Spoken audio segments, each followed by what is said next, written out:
ان کی بیوائیں ہیں اور یتیم بچے ہیں جن کے گھر میں کام کرنے کے لیے کوئی نہیں ہے، میں ان پر فاطمہ تم کو کیسے ترجیح دے دوں؟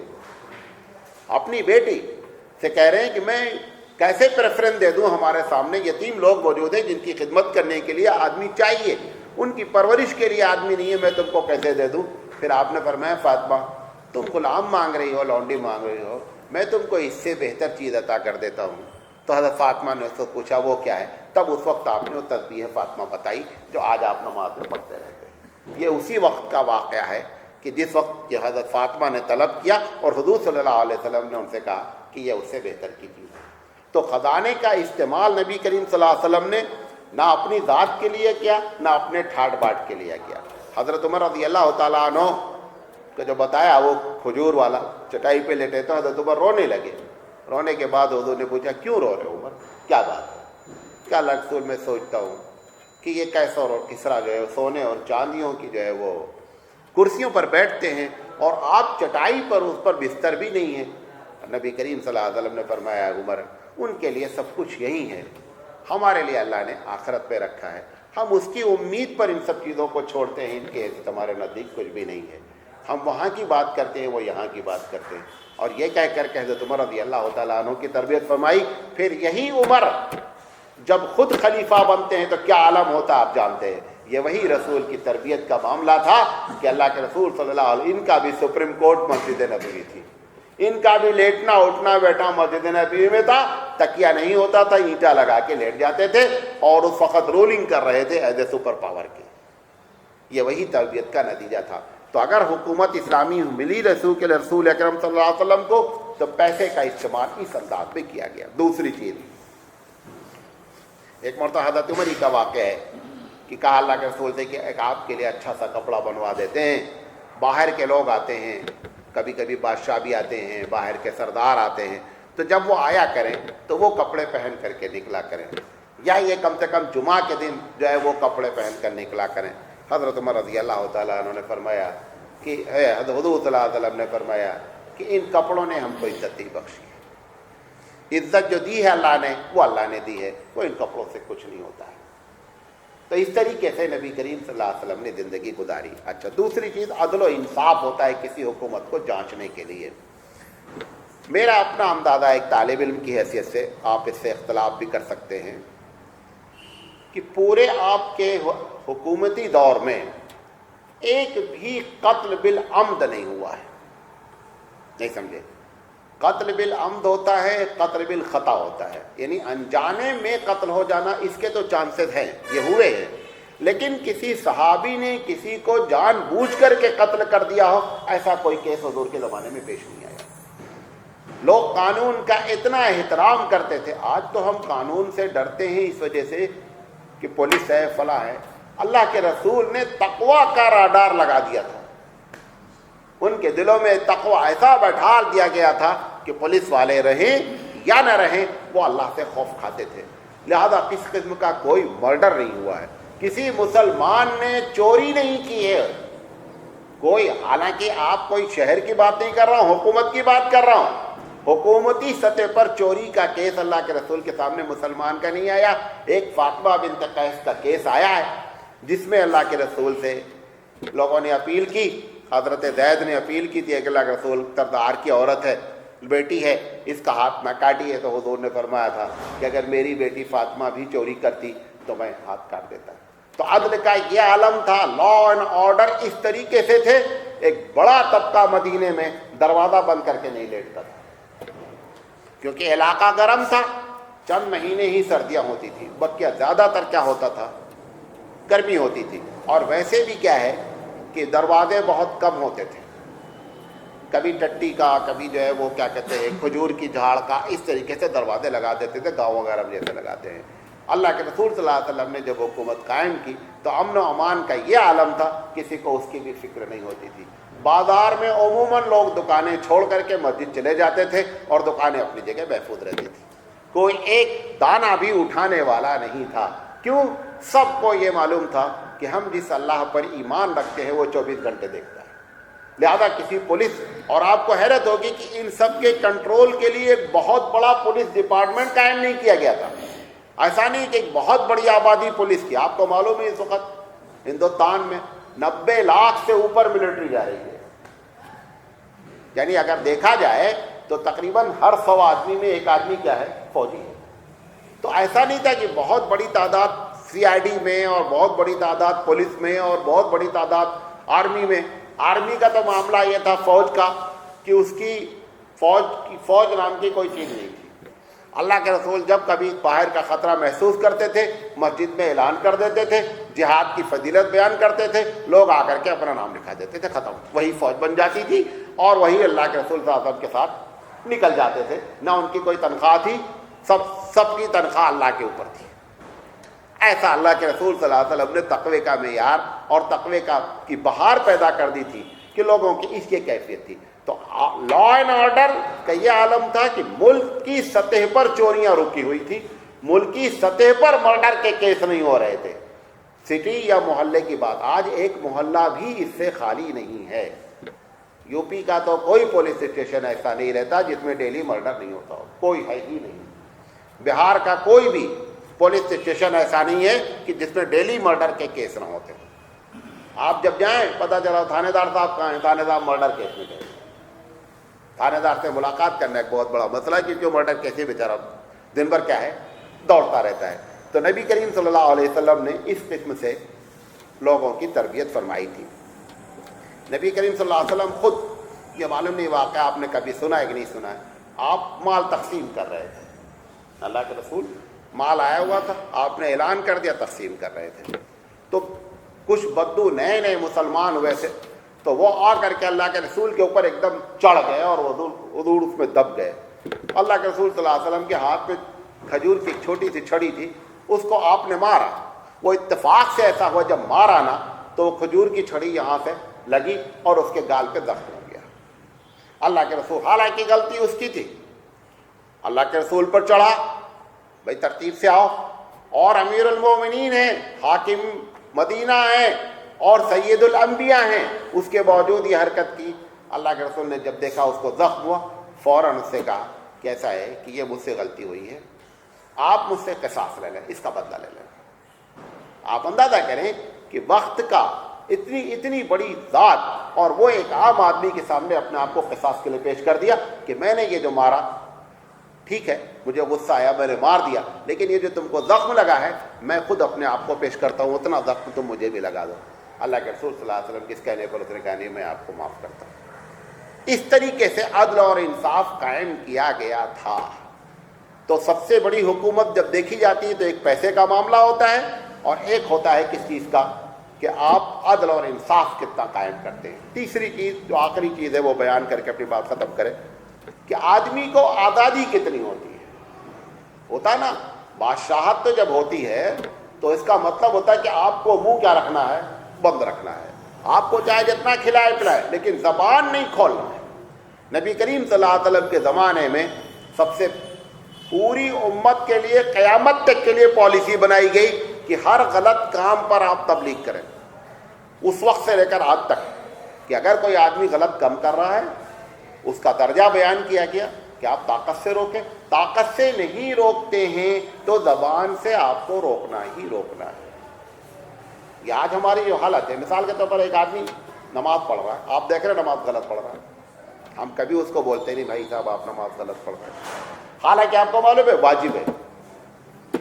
واجب ہے کہ آپ اس کو بتائیں کہ آپ جو سجدہ کر رہے ہیں آپ ہاتھ بچھائے ہوئے ہیں، اللہ کے رسول نے فرمایا کتے کی طرح ہاتھ مت بچھاؤ، آپ دیکھ رہے ہیں، کبھی آپ منع نہیں کرتے ہیں کہ صاحب یہ غلط ہو رہا ہے۔ ٹوپی بغیر پہنے نماز پڑھا تو اس کے اوپر ٹوپی ڈال دے رہے ہیں،